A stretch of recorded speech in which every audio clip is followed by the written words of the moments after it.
Kini nga hand sign mo ni ang hand sign sa mga worshippers ni Baphomet. Pero kay balo baga nahimo ni siyang controversial tungod kay gisuon-suon ni sa ilahang Santo Papa ug sa ilahang kardinal nga mao si Tagle. Apan ang ilang katarungan nga kini nga hand sign daw kuno nga gibuhat sila Santo Papa para ni sa mga deaf and mute nga nagpasabot nga I love you. Pero nalang gyud koy pangutana sa mga kaparian ba kay kini nga hand sign iya man gyud ni kang Baphomet. Pero nganong gisuon-suon man ni sa inyohang Santo Papa ug labi na sa inyong giselebrar karon nga pit senyor nga mao ang santo ninyo. Naglibog gyud ko ani ug gani ang akong gipangutana sa Meta matod pa niya mao daw ni ang modern Baphomet kana ang inyohang santo ninyo. Palihog daw kuno og tubag kung tinuod ba gyud ni ug dili. Kay kung tinuod man gani ni perti yung ilaran ninyo sa inyong kaparian ba. Daghang salamat.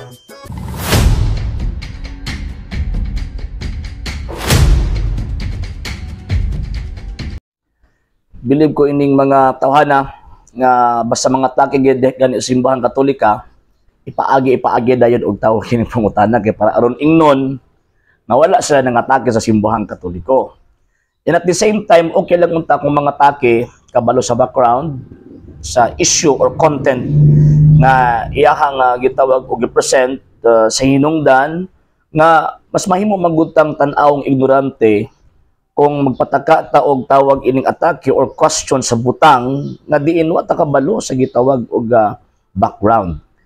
Iyang giakusahan ang atoang simbahang Katolika particular sa persona ni Pope Francis ug ni Cardinal Tagle na naghimo daw kuno og hand sign or hand gesture sa panahon daw kuno sa tawag ining katong gipakita niya nga picture nga nag-ana ang tawag ining nag-hand sign ang Santo Papa ug si Cardinal Tagle nga sumala daw kuno niya mo daw kuno na ang mga hand signs sa mga worshippers of Baphomet. Di na tinuod. Ano man, it does not follow. Tungod sa hinungdan nga mosugot kag sa dili, tama man putong imong giingon nga kana language na sa mga deaf and mute. And gituhan sa katong panahon nga niani ang Santo Padre dinhi, ang iyang mga katubang mao ang gitawag og mga deaf and mute. So mo to na inay matong hand sign, pero walay intention ang Santo Padre og ang tawag inis Cardinal Tagle to worship Baphomet. Nga naman kay klaro man ang pagtuo sa Iglesia Katolika Apostolika Romana nga now this is the Catholic faith, we worship one God. Another pa, ingon ka nga or ingon na nga to ang amigo nga siyempre, nag-quote siya kang tawag ini kang Baphomet, mag-quote siya og tawag ini kasaysayan. Pero tingala pa nila, mag-quote og tawag ini kasaysayan atake simbahan Katoliko. Pero di sila mag-quote og kasaysayan concerning sa pundasyon or foundation sa Santa Iglesia Katolika Apostolika Romana nga diin kining iglesia gitungkod sa tuang Ginoong Jesucristo. So okay lang di ay mag-quote og kasaysayan kung mga atake simbahan Katoliko, pero sa foundation madlock sila kay mapangka man ng ilang butbot nga ang simbahan Katoliko gitukod ni Kristo niya ang ilahang pundok gitukod lang pud og tawag ni mga Amerikano. And kining iyang giingon nga hand sign daw kuno ni Baphomet kay mano din sundog daw ang Santo Padre kaning tawag ani nga hand sign blessing katong gipakita niya nga picture ni Baphomet, di ba, nga nakaana ang porma sa kamot sa maong image. Ang background ana amigo kana siya nga gitawag og drawing, it was only appeared on 1854 diha sa sulat ni Eliphas Levis sa iyahang tawag ining libro na siyempre kay naghimo siya og tawag ining imagination concerning kung si dagway ining gitawag og Baphomet. Again, sa iyang sulat nga Dogma Dei Hoti Magi nga gisulat niya ni abtong ni gawas ni abtong 1854 pinaagi ni Eliphas Levi. So buti pasabot before 1854 wala pa ingon ani klase nga image or wala pa ingon ani nga klase nga tawag ining larawan or imahen pagpadayag kung unsa ni si Baphomet. Kaya lagi Diyos man dili man non-existent man wala man ni naglungtad ning maong gitawag og Diyos. So mugna sa una-una ni Eliphas Levi. So karon kanang hand sign sa Katoliko before 1854 ginagamit na sa mga Santo Papa, mga pari, kay mao na ang traditional hand sign of blessing. Ang pinaka one of the oldest image nga naay gitawag og traditional hand sign kining image of the Golden Madonna of Edessa nga tawag ining nigawas mga around the 9th century. Nga tawag ining wala ko masayop ni abtong the statue is dated around the year 980 or 10th century rather.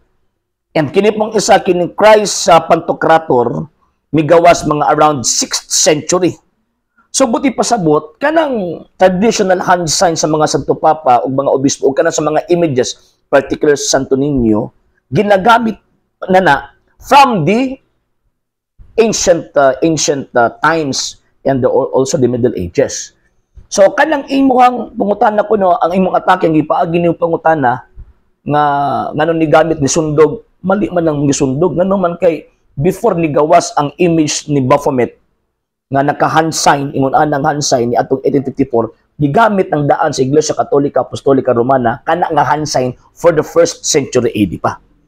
So, sunod gani mga taki, kanang tarungon na to kanang atake nga naman kay mugawas pag mutubag ang Katoliko mamahimo tang gitawag og ignorante. Again, ang pagtuo sa Iglesia Katolika Apostolika Romana, now this is the Catholic faith, we worship one God. Pag one God gani, wala mila ang ginasimba ang usa ka Dios nga naitulo ka personas, ang Amahan, Anak ug Espiritu Santo. Wala nay gitawag og lain. So kana accusation nga si Baphomet, chismis ra na. Una nga sunod gini nga tong mga amigo nga mga di Katoliko hili kay chismis. Ano ta pailad? Sa hindi pa po nakapag-follow sa mga pages po natin, i-follow nyo po yung mga pages po natin, RJ Horolanciano II TV, Apolia Punto Argumento page, Kuya Apologies TV page, and RJ's Vlog 2022. And pwede rin po kayo mag-send po dyan ng Facebook stars. And also, sa ating po mga channels, sa hindi po nakapag-subscribe, subscribe po ninyo yung mga channels natin, Dalay Catholic, Apologies International Official, RJ Santo II TV, Kuya Apologies TV, and Barrio Kawayan Religious Forum. And pwede rin po kayo mag-send po dyan ng super sticker, super chats, and super thanks. And maraming salamat po sa mga kapatid at mga Katoliko na ulis pong tumutulong sa programa po natin. Maraming salamat po. Nang dahil po sa tulong at suporta po ninyo, ang programa po ito, until now, andito pa rin po sa social media. And until now din po, nangangailangan pa rin po tayo sa tulong at suporta po ninyo dahil wala po kami magagawa rito mga sir, mga ma'am, kung wala po yung tulong at suporta po ninyo. Sa gusto pong tumulong, sa gusto pong sumuporta, pwede po ninyong ipadala ang tulong at suporta po ninyo sa pamamagitan po ng ating mga account numbers dyan po sa ating pong screen. And pwede niyo po kaming i-message sa ating pong page kung via remittance po yung papadala po ninyo. Maraming salamat po in advance.